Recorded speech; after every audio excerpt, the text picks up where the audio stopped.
अगर एक car maker अपनी सस्ती गाड़ी ले, उसकी लेंथ थोड़ी बढ़ा दे, थोड़े महंगे वाले अलॉयज डाल दे, डुअल टोन पेंट स्कीम डाल दे, इलेक्ट्रोक्रोमिक रूफ डाल दे, पार्टीशन डाल दे पीछे वाली सीटों में और आगे वाली सीटों में, और वीट वाले इंजन डाल दे, तो क्या आप उस गाड़ी को डबल प्राइस में लोगे एज कम्पेयर टू नॉर्मल गाड़ी? हाँ भाई मैं तो लूंगा। बोल दो ना यार, नहीं लोगे आप? नहीं लोगे ना? तो हाँ दोस्तों, ऐसे कुछ हुआ था मईबाग के साथ 2005-6 में जब ये गाड़ी लॉन्च हुई थी। काफी ज्यादा हाईटेक थी, कुछ ज्यादा इस गाड़ी में कूल फीचर्स थे। पर जहां अमेरिका में एक साल में 600 रोल्स रॉयस बिकती थी, इस गाड़ी की सिर्फ 150 यूनिट्स बिकी। लोगों ने इस गाड़ी को लिया नहीं, काफी बड़ा एक फेलियर था। पर अब ये ब्रांड काफी तगड़ा परफॉर्म कर रहा है। एक सिंगल साल के अंदर अंदर इनकी सेल्स 4 गुना हो गई है और प्रोजेक्टेड है आने वाले सालों में डबल हो जाएगी। तो ऐसा क्या है इस कार मेकर की हिस्ट्री में जो ये इतना आइकॉनिक बन गया कुछ सालों के अंदर अंदर ही, जिसके लिए अगर आप 1907 में चले तो विलियम माइबाक नाम के एक इंजीनियर डाइमलर मोटर गैसेलशाफ्ट में एक टेक्निकल डायरेक्टर के तौर पे काम करते थे। पर इन्होंने अपनी जॉब छोड़ दी। लफ्रोजियो मोटरवे, भाई आपकी स्क्रीन पे आ रही है भाई, जो भी ये लिखा हुआ जर्मन में मुझे एग्जैक्टली पता नहीं यार, बता देना अगर आप में से कोई जर्मन हो तो ऐसे क्या इसकी प्रोनाउंसिएशन है, जिसका अगर आप इंग्लिश में मतलब देखें तो है एयरक्राफ्ट इंजन बिल्डिंग कंपनी।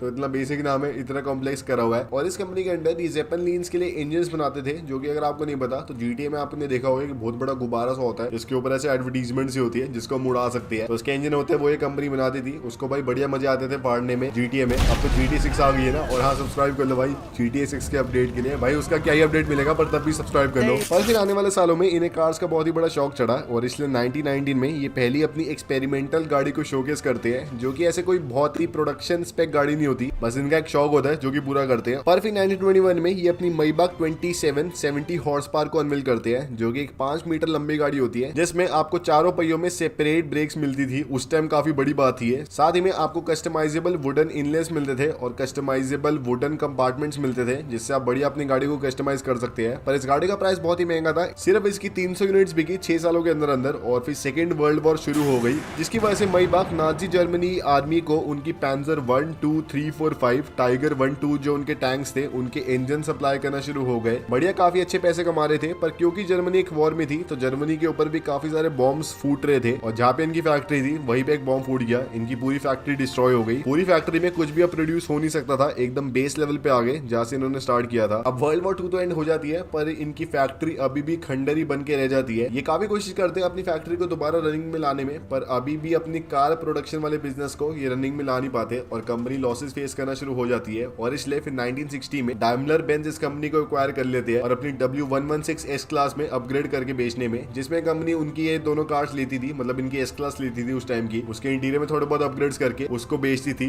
मईबाक का उसका नाम आता था सामने और बढ़िया भाई लोगों को लगता था वाओ वेरी प्रीमियम गाड़ी। पर ये भी काफी एक नीश प्रोडक्ट था, सिर्फ जर्मन ही जानते थे इसके बारे में, उसके बाहर कोई भी इसके बारे में जानता नहीं था। पर फिर दोस्तों 1997 में मर्सिडीज अपना मईबाक कंसेप्ट अनवील करते हैं टोक्यो मोटर शो में। इस टाइम इकोनॉमी काफी बढ़िया चल रही होती है, हर एक कार मेकर महंगी से महंगी गाड़ी का लॉन्च करने का सोचता है, जैसे अभी सोच रहे हैं। अभी इकोनॉमी अपर मिडिल क्लास के लिए काफी अच्छी है, नॉर्मल लोगों के लिए अच्छी नहीं है। इस गाड़ी में आपको काफी अलग सी लुक्स मिलती है, जो कि होती तो एस क्लास जैसी ही है, पर उससे काफी ज्यादा लंबी होती है गाड़ी, काफी ज्यादा चौड़ी होती है। इसमें आपको सीमलेस सामने के और पीछे की लाइट्स मिलती है, एकदम वेल इंटीग्रेटेड होती है पूरी बॉडी से। डुअल टोन पेंट्स की मिलती है, बड़े बड़े आपको लॉयस मिलते हैं। पीछे का दरवाजा कुछ ज्यादा आपको लंबा मिलता है। इंटीरियर में आपको पार्टीशन मिलता है सामने वाली सीटों में और पीछे वाली सीटों में। बीच में आपको बड़ी सी स्क्रीन मिलती है जिसमें आप कार्वसल की वीडियोस देख सकते हैं। पीछे के पैसेंजर्स के लिए भी आपको सेपरेट सीट्स मिलती है, जिसमें आप अगर आपको स्टॉक्स देखने आप देख सकते हैं। और बताना भाई अगर आप लोग स्टॉक्स में इन्वेस्ट करते हो, मेरे तो भाई पिट गए स्टॉक्स। मैं बताऊंगा नहीं कौन सी कंपनी में मेरे स्टॉक थे, पर भाई बड़े बुरा हाल हो चुका है स्टॉक्स का। एक स्टॉक का बुरा हाल हो गया, वैसे मतलब सारों का नहीं होगा ऑब्वियसली। साथ में आपको पीछे रिक्लाइनेबल सीट्स मिलती है। छत में आपको इलेक्ट्रोक्रोमिक रूफ मिलती है, जो कि एकदम नया कंसेप्ट होता है। और आपको टेलीफोन वगैरह भी सारे मिलते हैं, इससे अगर आपको गाड़ी के अंदर कॉल करना आप कर सकती है। ये गाड़ी का कंसेप्ट काफी ऐसे पॉपुलराइज होता है। और फिर 2002 में मर्सिडीज अपनी एक गाड़ी को क्वीन एलिजाबेथ 2 शिप पे रखते हैं। वो शिप लंदन से स्टार्ट होती है चलना और न्यूयॉर्क के पोर्ट पे आती है। न्यूयॉर्क के पोर्ट पे आने के बाद एक हेलीकॉप्टर इस गाड़ी को पिक करता है और रोड पे रखता है। ये गाड़ी रोड पे चलते चलते फिर लॉन्च इवेंट में आती है और ऑफिशियली फिर मर्सिडीज अपनी मईबाक 57 और 62 को अनवील करते हैं। 57 का प्राइस होता है $3,67,000 का, 62 का प्राइस होता है $4,31,000 का। दोनों में आपको 5.5 लीटर का V12 इंजन मिलता है। लेकिन 57 का मतलब होता है कि इस गाड़ी की लेंथ है 5.7 मीटर की, 62 का मतलब होता है गाड़ी की लेंथ है 6.2 मीटर की। और सारी जो एडिशनल लेंथ आपको 6.2 मीटर की मिलती है 62 में, वो इसके पीछे वाले दरवाजे में मिलती है, जो कि कुछ ज्यादा बड़ा है। सामने आपको काफी कुछ एस क्लास वाली लुक्स मिलती है, जो कि रिजेंबल करती भी है, नहीं भी करती, लेकिन आपको काफी बड़ी ग्रिल मिलती है, आपको काफी बड़ी लाइट्स मिलती है। साइड में आपको डुअल टोन पेंट्स की मिलती है, बड़े बड़े काफी एलिगेंट अलॉयज मिलते हैं। पीछे आपको कनेक्टेड लाइट्स मिलती है। इंटीरियर में आपको कुछ ज्यादा स्पेस मिलती है। छत में ऐसी इलेक्ट्रोक्रोमिक रूफ मिलती है, जो कि कि आपने रोल्स रॉयस में भी ना देखी हो। पीछे की दोनों सीटों में आपको इतने सारे ऑप्शंस मिलते हैं हीटिंग के, वेंटिलेशन के, रिक्लाइनिंग के, जो कि शायद ही किसी गाड़ी में है।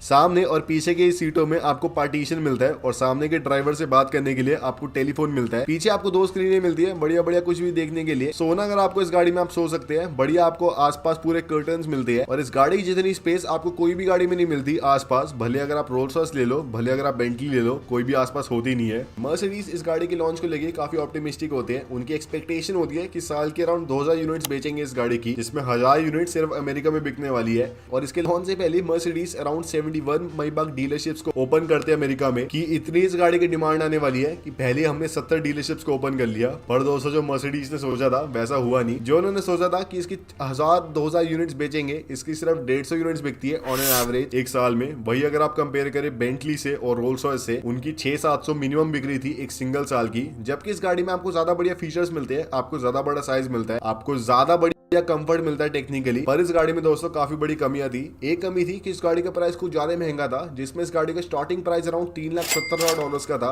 वही उस टाइम एक रोल्स रॉयस फैंटम का प्राइस $3,00,000 का था। तो लोग ऑब्वियसली एक ज्यादा बड़े ब्रांड की गाड़ी प्रेफर करते थे एज कम्पेयर टू मर्सिडीज की एक अपलिफ्टेड गाड़ी लेना। साथ ही में दोस्तों मर्सिडीज ने इस गाड़ी में लग्जरी पे काफी ज्यादा फोकस कर लिया, ड्राइविंग पे बिल्कुल फोकस करा नहीं। और इतना ज्यादा एक्सटेंड था इस फोकस का कि जब इस गाड़ी का लॉन्च हुआ तो मीडिया ड्राइव के लिए सारे रिव्यूअर्स को ये गाड़ी दी। तो जब रिव्यूअर्स को गाड़ी दी तो सबको बोला गया कि आप इस गाड़ी को चला के मत देखो, इसके पीछे बैठो और एक्सपीरियंस करके देखो इस गाड़ी में आपको कितनी बढ़िया लग्जरी मिलती है पीछे। हम आपको ड्राइवर देंगे, वो अपने आप आपकी गाड़ी चलाएगा, आप पीछे बैठ के पूरा एक्सप्लोर करो हमने क्या क्या फीचर्स इस गाड़ी में दिए है। और ये सब इसलिए करा क्योंकि इस गाड़ी के ड्राइविंग डायनामिक्स कुछ ज्यादा बेकार थे, क्योंकि माइबाग ने या फिर मर्सिडीज ने एक पुरानी एस क्लास की चैसी लेके इतनी बड़ी बॉडी फिट कर दी उसके ऊपर। तो गाड़ी चलाने में बहुत ही बेकार थी। भले इस गाड़ी में आपको बढ़िया लग्जरी मिलती है बहुत ही, और आपको बहुत ही बढ़िया कंफर्ट मिलता है, पर चलाने में मजा था नहीं। लोगों को ये चीज बहुत ही बुरी लगी भाई कि मैं हो सकता है अपनी गाड़ी खुद भी चलाऊं, पर चलाने में एकदम घटिया है, तो क्या फायदा उस गाड़ी को लेने का। तो इसलिए थोड़ी इंप्रूवमेंट करने के लिए फिर 2005 में मर्सिडीज अपनी 57S और 62S को अनवील करते हैं, जिसमें ये गाड़ी थोड़ी अपग्रेडेड होती है पहले से। आपको थोड़े बढ़िया ड्राइविंग डायनामिक्स मिलते हैं। अब आपको 5.5 लीटर की जगह एक 6.0 लीटर का V12 इंजन मिलता है। साथ ही में मर्सिडीज प्राइस भी कुछ ज्यादा बढ़ा देते हैं। अब इस गाड़ी की स्टार्टिंग प्राइस होता है $4,20,000 का, जो कि कुछ ज्यादा महंगा है एक मर्सिडीज की अपलिफ्टेड गाड़ी के हिसाब से।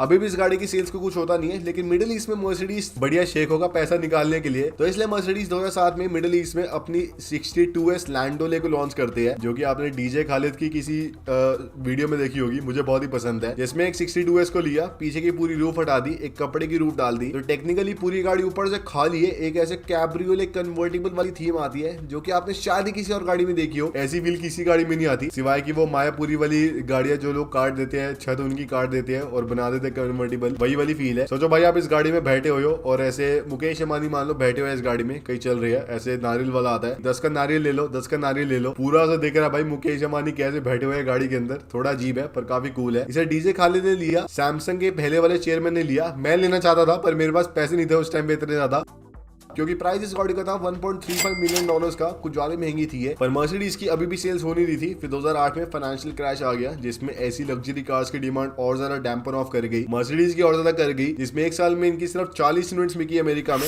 इन्होंने सोचा भाई कोई रेजोल्यूशन निकालने का, तो इसलिए एस्टन मार्टिन के पास गए कि आप अपने लागोंडा वाले इंजीनियर्स को थोड़ी मदद करने को बोलो हमें, हमारी गाड़ी को बढ़िया बनाने में। कुछ ज्यादा हो नहीं पाया। फिर 2012 में मर्सिडीज ने ऑफिशियली डिक्लेयर कर दिया कि माइबाग को वो डिसकंटिन्यू करने वाले हैं, अब आपको ऐसा कुछ नहीं दिखने वाला। 2013 में फिर इस गाड़ी का ऑफिशियली डिसकंटिन्यू हो जाता है। और फिर दोस्तों इसके बाद ही आशा की किरण शुरू होती है, जैसे कुछ बुरा होता है उसके बाद अच्छा भी होता है। 2014 में मर्सिडीज अपनी नई वाली एस क्लास को लॉन्च करते हैं। एकदम नई हाईटेक गाड़ी होती है, जिसमें आपको कुछ ज्यादा बढ़िया लग्जरी मिलती है, आपको एकदम नई लुक्स मिलती है, एकदम पिनेकल टेक्नोलॉजी मिलती है, जो कि शायद ही किसी और गाड़ी में आई हो। और इसी के साथ फिर मर्सिडीज अनाउंस करते हैं कि इसका एक माइबाग वाला वर्जन भी आने वाला है, मतलब इसका एक अपलिफ्टेड थोड़ा प्रीमियम वाला वर्जन भी आने वाला है। लेकिन अब डिफरेंस क्या है कि पहले मर्सिडीज ने माइबाग को एक सेपरेट ब्रांड की तरह लॉन्च करा था, पर अब माइबाग एक मर्सिडीज का ही सब पार्ट है, मतलब उनकी गाड़ी का एक थोड़ा महंगा वाला वेरिएंट ही है। ऐसा नहीं है कि अलग से गाड़ी मर्सिडीज बना रही है, वही गाड़ी है मर्सिडीज, मतलब पहले भी नहीं बना रहे थे वो तो, पर वही गाड़ी है जो कि मर्सिडीज थोड़े से अपलिफ्ट करके बेच रहे हैं मर्सिडीज के नाम से ही। और इसके पीछे मर्सिडीज का रैशनल था कि भाई हमारा ब्रांड काफी स्ट्रॉन्ग है मर्सिडीज वाला अमेरिका में और थोड़ी ऐसे बढ़िया बढ़िया मार्केट्स में, तो क्यों एक नया ब्रांड लॉन्च करना जब हमारे ब्रांड पहले इतना स्ट्रॉन्ग है, उसी में बड़ी लग्जरी गाड़ी लॉन्च कर देते हैं। तो इसलिए ये लॉन्च करते हैं अपनी S600 माइबाग अराउंड 40-50% महंगे प्राइस में एज कम्पेयर टू उनकी नॉर्मल एस क्लास, पर अब ये गाड़ी ऑलमोस्ट आधे प्राइस की होती है एज कम्पेयर टू एक रोल्स रॉयस। इस गाड़ी में आपको 6.0 लीटर का V12 इंजन मिलता है जिसमें बहुत ही बढ़िया पावर मिलती है और आसपास आपको पूरा बढ़िया बढ़िया क्रोम मिलता है। पीछे आपको कुछ ज्यादा बढ़िया स्पेस मिलती है, MM का लोगो मिलता है, मतलब मोर मनी, मतलब मेबा की होता है इसका मतलब। रिक्लाइनेबल आपको सीटें मिलती है, रेफ्रिजरेटर मिलता है, बढ़िया बढ़िया स्पीकर वगैरह मिलते हैं, सीटें, स्क्रीन है और सब कुछ मिलता है। और अब क्योंकि इस गाड़ी का प्राइस काफी कंपेटिटिव था तो इसलिए काफी लोगों ने इस गाड़ी को खरीदने का सोचा। इसकी सेल्स काफी डिसेंट होना शुरू हो गई, ये काफी मेन स्ट्रीम गाड़ी बन गई। और फिर 2019 में मर्सिडीज अपनी GLS लेके थोड़े अपग्रेड्स करके अपनी GLS 600 मैबाक को लॉन्च करते हैं, जिसमें आपको पीछे ऐसे रिक्लाइनेबल सीटें मिलती है, बढ़िया V8 इंजन मिलता है और बढ़िया क्रोम मिलता है आसपास, और ऐसे हिप हॉप वाला फंक्शन मिलता है, डांसिंग कार।